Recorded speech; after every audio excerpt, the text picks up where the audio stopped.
How are we, everyone, and welcome to Coffee Chats. If you don't know what Coffee Chats is, it's usually where I take a break from filming and decide to make myself a coffee, and while I'm doing that, I'll give you guys the opportunity to answer or ask some questions, and if I don't have the answer, I'm sure I can tell you where. So tonight, I'm not doing much. I'm actually figuring out a better way to mount my little solar panel so I can hang it off my backpack.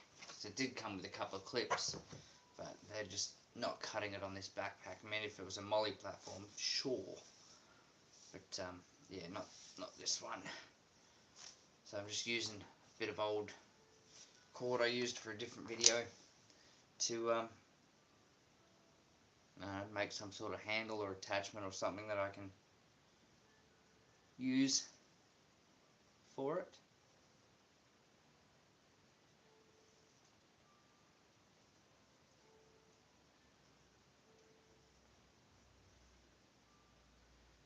But yeah,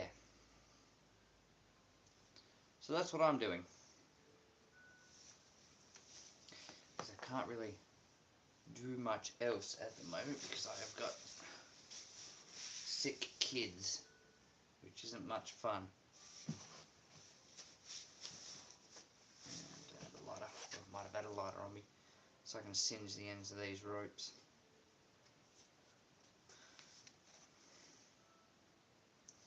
I mean, I could just make a simple hanger like that, but then that's not really gonna hold much for what I'm looking for.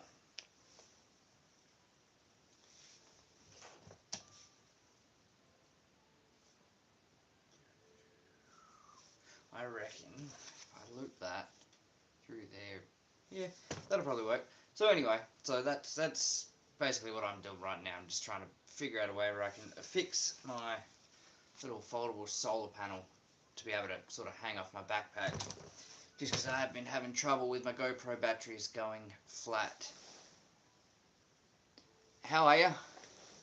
Yeah, so basically GoPro battery's been going flat, so I'm just trying to figure out a way that I can sort of mount that onto my bag, just so I can sort of get some charge in my GoPros while I'm moving. Why are you lucky? Or is that your name? But yeah, so basically, yeah, just gonna use that. So anyway, while I'm doing this, so feel free to ask any survival related questions, any wilderness, outdoor related questions. I'll answer them the best I can. And if not, I should be able to tell you where to find the information. Actually, I did get a new old knife. This was actually given to me by a friend of mine who got it from his father. It's actually a Australian Army pilot's survival knife from the Vietnam War era, and it actually still comes complete with leather sheath and the original sharpening stone. So I'm actually pretty stoked to have this given to me. I mean, it does need a bit of a sharpen. It probably hasn't been sharpened since the Vietnam War, but it is in remarkable condition. You can see the leather handle and everything is all still in absolute perfect shape. A little bit of surface rust on the hilt there on the base, but I am actually pretty stoked with it.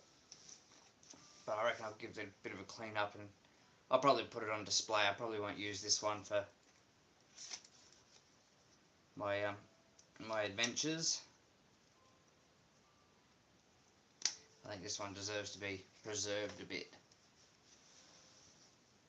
How are you, kitty?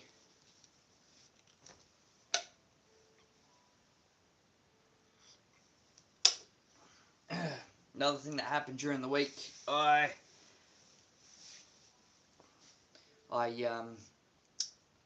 passed my course. I'm now internationally recognised by the International Practitioners of Holistic Medicine as a wilderness survival instructor. Not that I needed a piece of paper telling me I can be a wilderness survival instructor, but apparently for insurance purposes I needed some sort of formal qualification.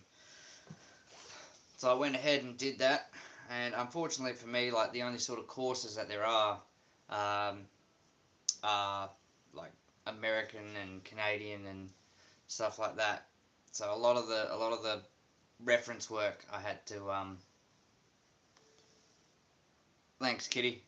Yeah, a lot of the reference material and everything was all northern hemisphere sort of things, as opposed to me being in the southern hemisphere, same as the animal tracking and stuff. But anyway, I got there in the end. How are you? Yeah, thanks. I will. I mean, it's proven to be a pretty difficult thing to do, to start up your own survival school here in Australia. Um, well, now it is. Once upon a time, it used to be quite easy. You'd just get a crown lease for some land, and that was it. Now there's all sorts of insurance and everything involved and stuff like that. How does a blind person know when to stop wiping? Probably by a smell. That's what I would say. How are you, Gooby? But yeah, so anyway, so still continuing on with the YouTube and Facebook and everything like that. So all the skills, everything I'm putting out on there in my tutorial videos and stuff. Um, the school will get up and running one day. It will happen. I'm not going to not going to let the insurance deter me, but it's going to happen. But other than that, yeah. So if you haven't seen my channel, I do basically purely just survival skills tutorials. Each video is a single skill. The most recent one was making a water filter with absolutely no man-made material, so no plastic bottle or cloth or cotton or anything. The one before that was getting water from trees using a transpiration bag. Am I in Melbourne? No, I'm in Western Australia, so the southwest of Western Australia. So I'm a few hundred kilometres away from Perth, if you know where Perth is.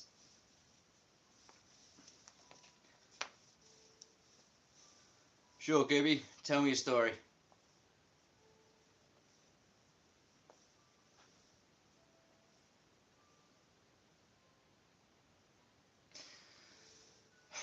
The guy that keeps poking his head out from the curtains. Tell you what, behind that curtain there is two rather large dogs who only last week tore a cat in half because someone down the road decided to let their cat out. That actually also sent me to hospital as well because I tried to get the cat out of the mouth. They are not too friendly to people being in their backyard, so I'm not too worried about someone being behind me.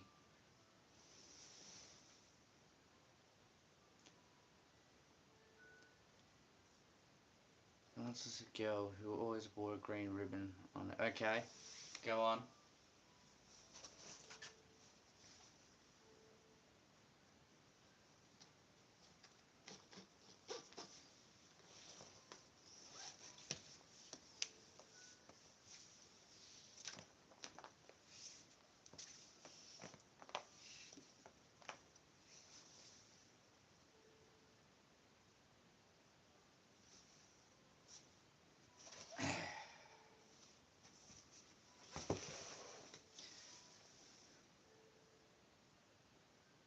You do realise that I can actually see what's behind me here.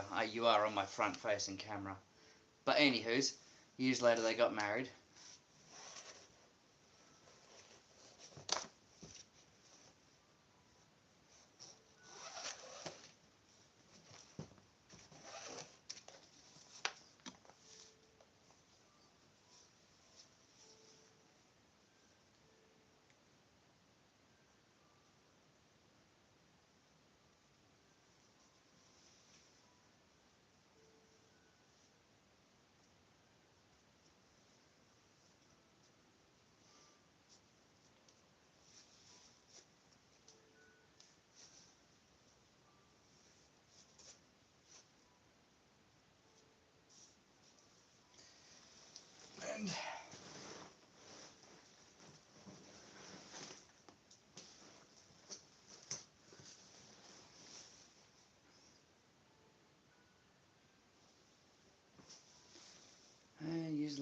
Life got old and sick. Yeah, carry on.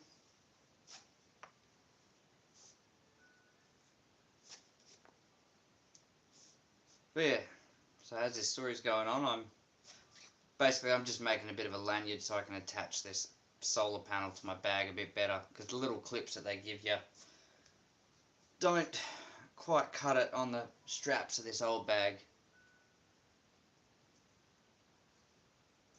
Oh fuck, 6, 7.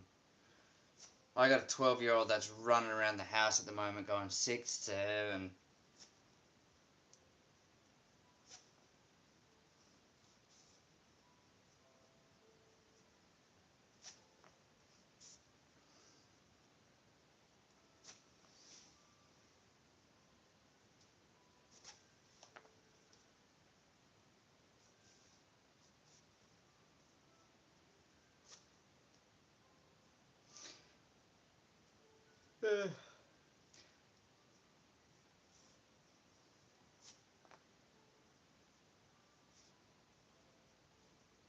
And her head fell off. Okay.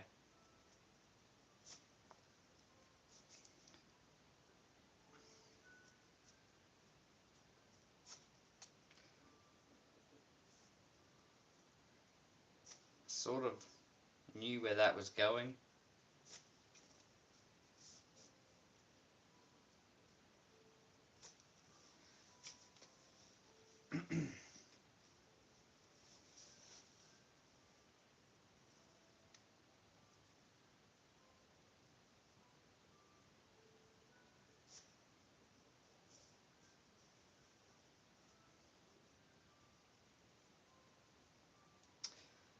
Yeah, I like the story, man.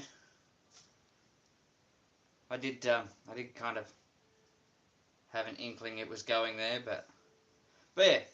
So anyway, so as I was going on, yeah, trying to get insurance for the survival school is absolute hell here. So a bit more work to do for that, but another hurdle crossed with wilderness survival instructor certification. So instead of going the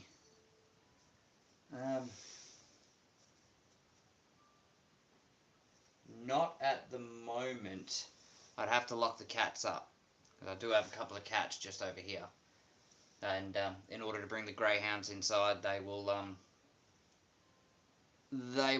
tear the cats apart. Like I said, like last week, the dogs caught a cat in the backyard, and they literally tore it in half. You want to say the cats? I can get one of the cats. That's easy enough. They're hanging out by the door. But yes, I won't be bringing one of the dogs inside. They'll get a bit too excited about being inside.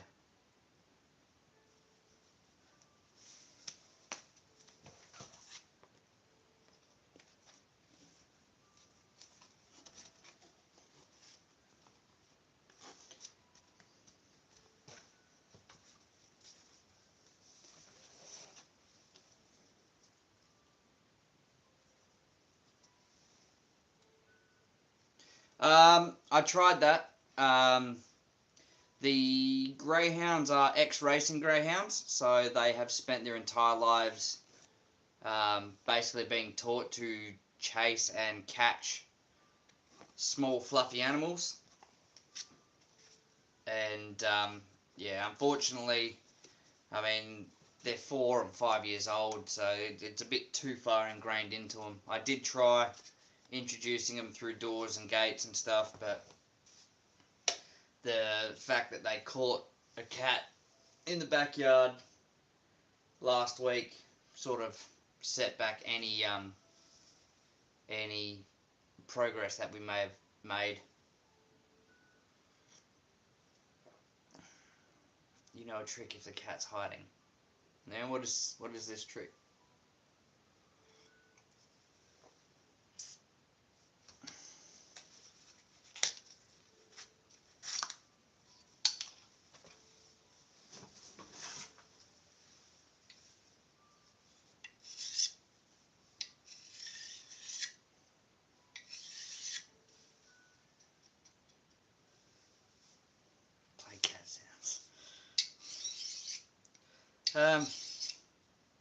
Yeah, surprisingly enough, I actually have them trained to. Well, I've got the door shut, so they're not all here.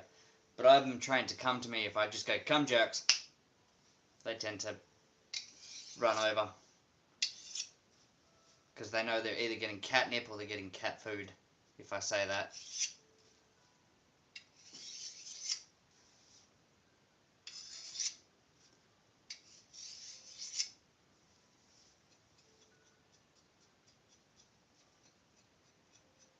I'll see if I can let them in. Hold on one sec.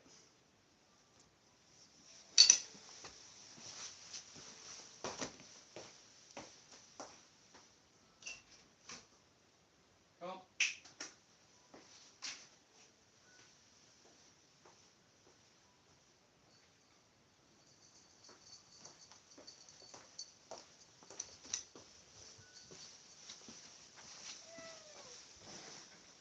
Oh. He came, but he's just jumped up on top of Fort Arsehole next to me there. So, which would be Fort Arsehole. That is what I call the cat tower, because anytime there's a cat on top of the cat tower, if I walk past, I get swiped.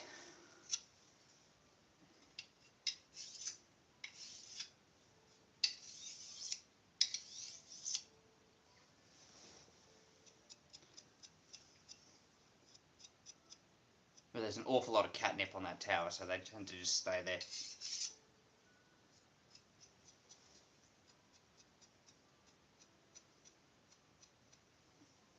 And the other two are sleeping in my eldest son's room, so they're not going to be moving anytime soon.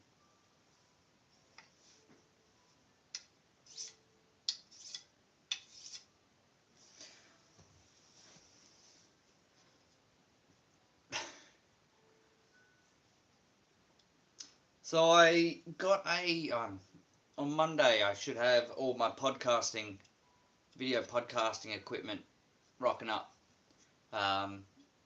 Been toying with the idea of a podcast for a while now. Especially now that I've got the time, because I just finished up a 20-year career with Search and Rescue a couple months ago. So 20 years in Search and Rescue, just sort of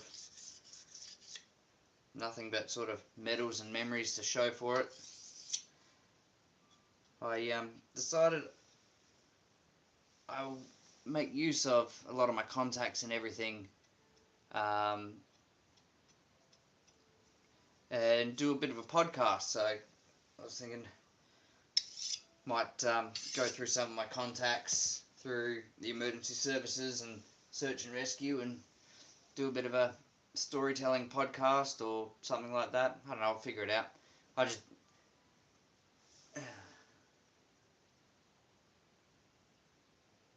Nah, that's alright, mate. I don't need the money. Not rich, but I have enough for what I need.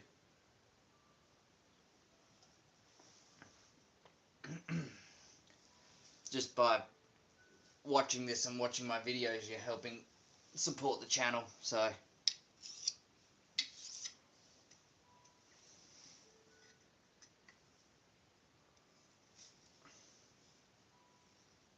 ooh, that is sharp. Well, yeah, so the podcasting stuff, I bought this stuff for a video podcast, so I yeah, American money. Okay. Yeah, so I figured I might do that. Start up a bit of a video podcast.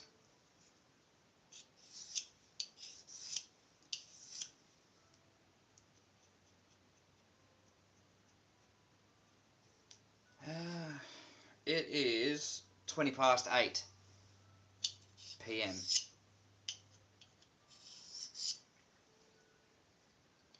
Sorry, 8:10.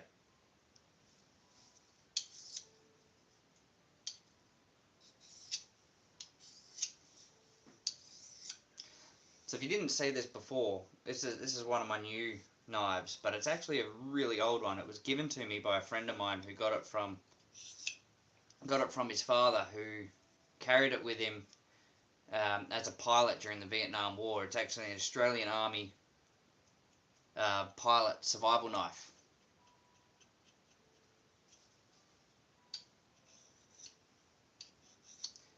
So, and it's in like ridiculously good condition. This is still the original sharpening stone that came with this knife, and same as the original leather sheath that it came in too. So this was part of the survival kit that each pilot would have had with them during the Vietnam War. And yeah, so I think I'm just going to sharpen this one up, clean it up, get rid of this surface rust and everything on the back here, and maybe put it on display, because I don't want to yeah, I don't want to use it. I'm actually really impressed at how good condition this one is.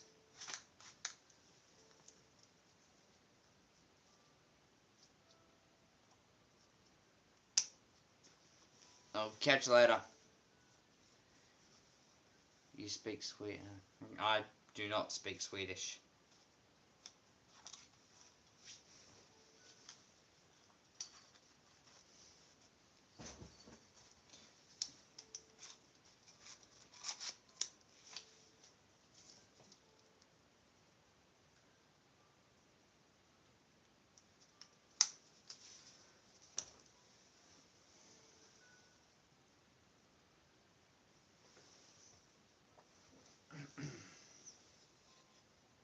Give you something to say. But I don't speak Swedish. How would I know if you're actually speaking Swedish if I don't speak Swedish, if I give you something to say? Because I really can't be bothered copying and pasting it and putting it into Google Translate.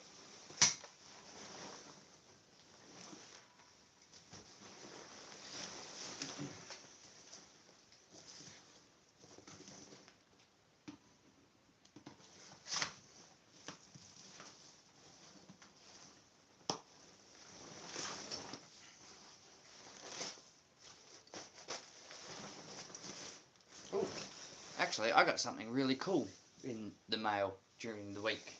Actually, last week. Give me 2 seconds, I'll just grab it.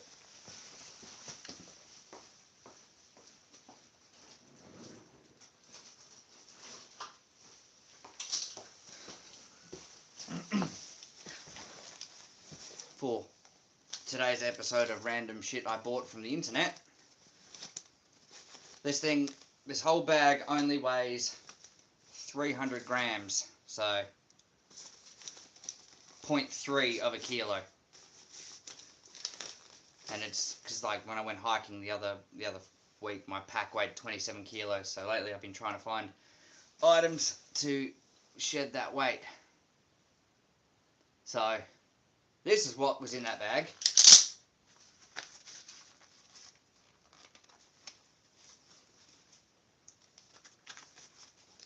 If I just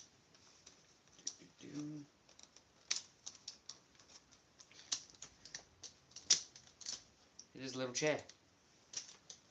It was a 300 gram chair with a 125 kilo rating on it. That basically folds up into nothing. So yeah, it's one of those random things I come across on the internet. I'm like, oh, I'll give it a shot. Same as my little folding fire pit that I took on the hike. But yeah, so got that from Temu of all places. I normally don't buy hiking gear and stuff from Temu, purely because when I'm out, I'm usually out by myself, so I need to sort of have a bit of trust in my gear. But every now and then, Temu comes up with the goods.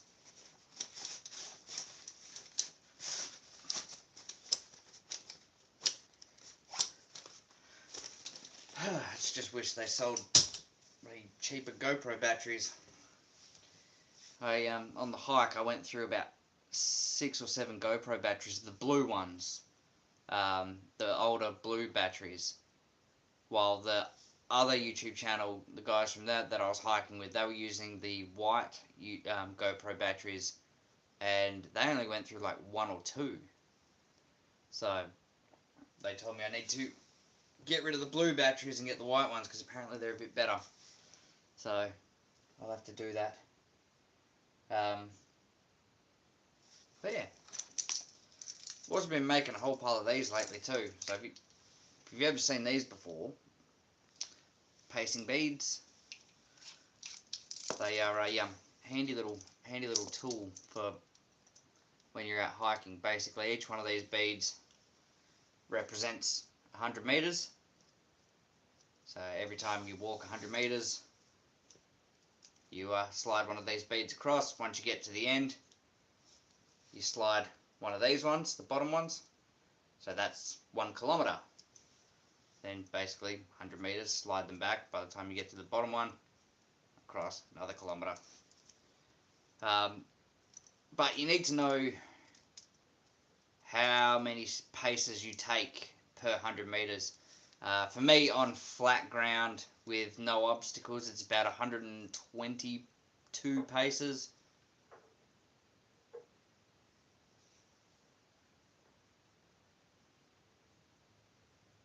Sorry, there was just something happening at the fence line there. I could hear a bit of commotion. My dogs have already run off to go see what it is. Right, so that's basically pacing beads, and I've got them on. Pretty much this one's my everyday carry sort of knife, classic Victorinox Swiss Army knife. And that as well, which is just a little multi-tool, little glass breaker with a whistle and a bit of a ferro rod in there as well. Nothing too special. I used to give these out, but sort of ran out. I used to get them for a really good price, but now they cost me like 15 bucks each. I used to get them for like $3 each. Damn cost of living. How are you, Vanessa? Oh, thank you. Thank you. Every subscriber helps. Yeah.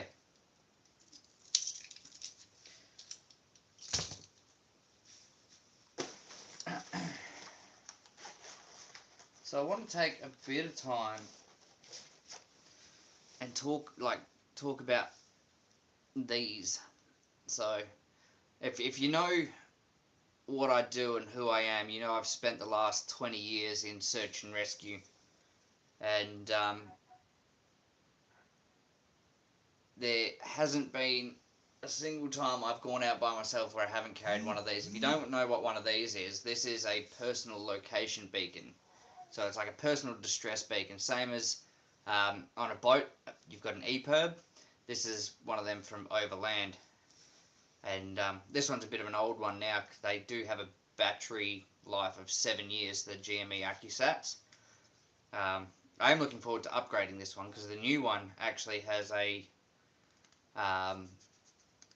what do you call it? So this basically, well, I'll tell you what it does first. So this is a little distress beacon. So you see there's 2 buttons in there. The green one's a test. The red one is, oh shit, I'm in trouble. If you press and hold that red one for a couple seconds, what it'll do, it will send a distress beacon with your location to the satellites, whichever ones they're using. Works anywhere on the planet.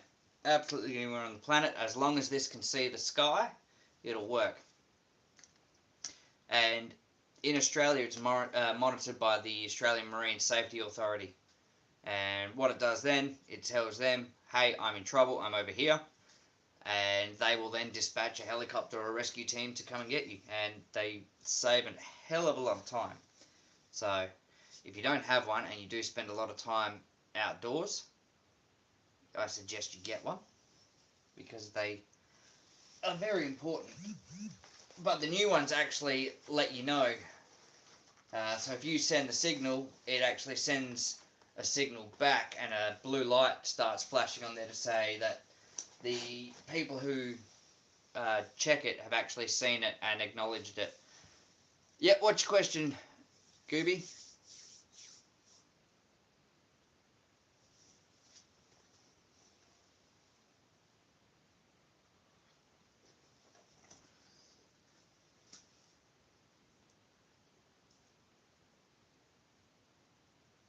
In English, please.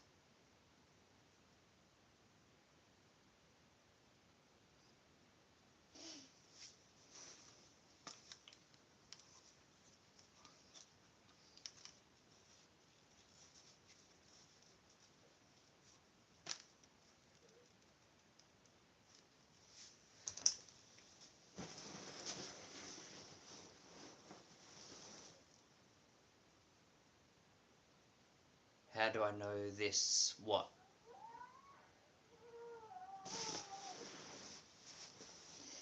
How do I know? How do I know what?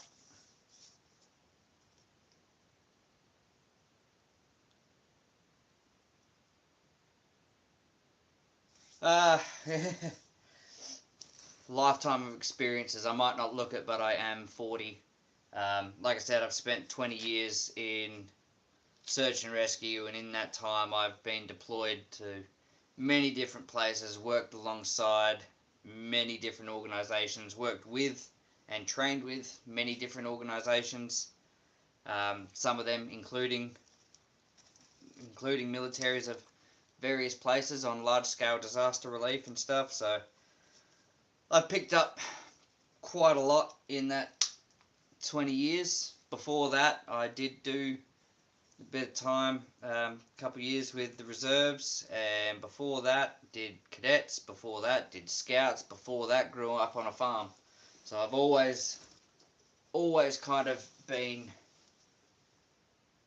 doing this sort of stuff in some capacity.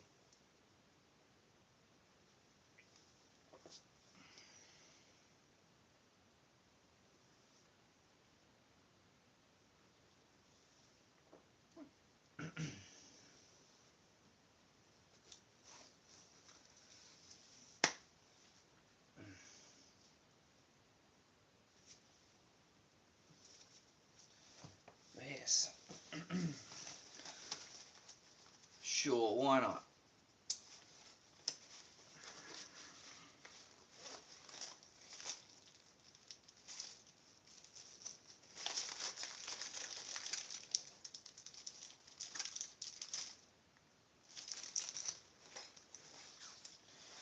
I love these little pouches, I don't even know what's in them.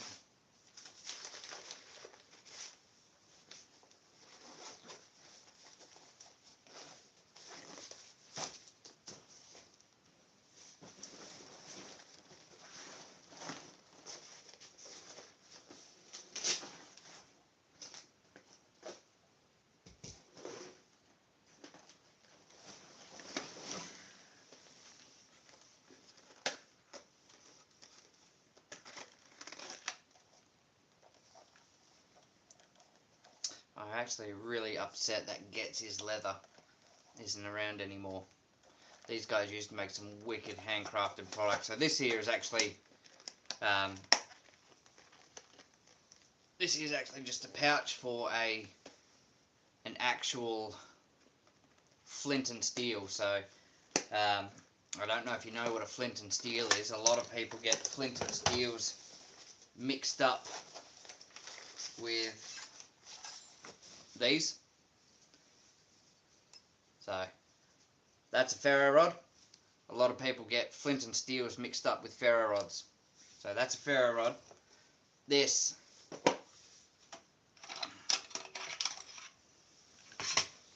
is a flint, which is a rock, and steel. So this is a very old school method of making fire. Basically, you do need like some char cloth or like a tinder material on there. So like sort of on the edge like that, and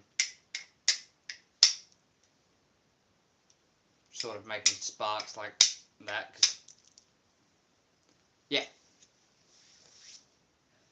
that's basically a flint and steel. It is much more difficult than using a ferro rod, but it's actually a really cool thing. I mean, ferro rods are easy. Basically, it's just point, and this is a brand new one, so I've got to get the coating off it. There. Never used this one before. I'm not a big fan of it. I usually stick to brands I know when it comes to ferro rods, because not all ferro rods are the same. You can get ones that are burn at like 1200 degrees, and some that are quite a bit cooler, some that throw a lot more sparks. This one was one that was given to me to test out, so I suppose I can't make judgment on it yet without giving it a good testing.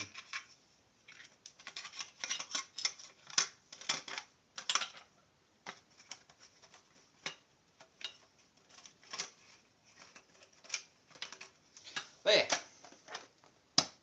so that's a flint and steel, basically. And the guys from Getz's Leather made this handmade sort of pouch for me to carry it in.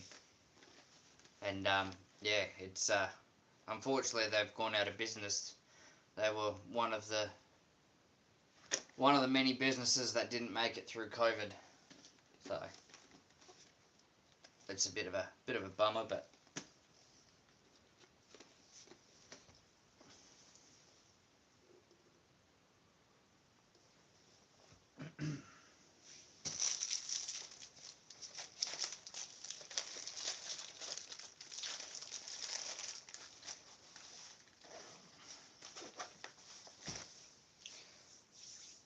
but yeah. Well, anyways, guys, that is pretty well me done for the night. So I think I might call it. Yeah, I was thinking about going out filming tomorrow, but turns out I've got quite a bit of stuff to do, so that's not gonna happen. But anyway, so thanks for watching, and I will see you all next time.